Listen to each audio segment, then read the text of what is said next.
ایک مزیدار کہانی سنیں، ایماندار خرگوش اور لالچی بندر کی۔ خرگوش بہت خوش مزاج اور بہت محنتی تھا۔ وہ دن بھر محنت کر کے اپنے کھانے کے لیے تازہ گاجریں جمع کرتا رہتا، اور بندر دن بھر بس کھیلتا ہی رہتا اور جہاں پر کسی کا کھانا دیکھتا تو وہ اٹھا کر کھا لیتا۔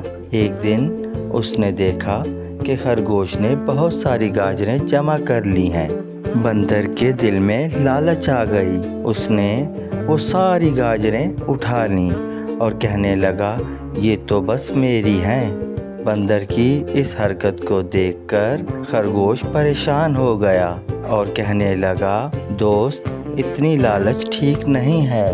بندر نے خرگوش کی بات نہیں مانی اور وہ ساری گاجریں اٹھا کر وہاں سے جانے لگا۔ پھر اچانک وہ گر پڑا اور ساری گاجریں بھی گر گئیں۔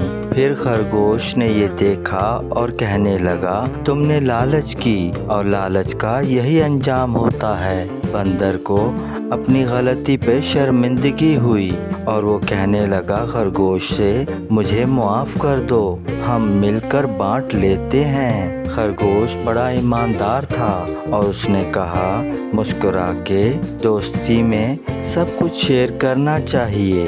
دوستی میں ہی زندگی کی بات ہے۔ اگر لالچ کریں تو لالچ بری بلا ہے اور مل بانٹ کر کھانے میں خوشی ہے۔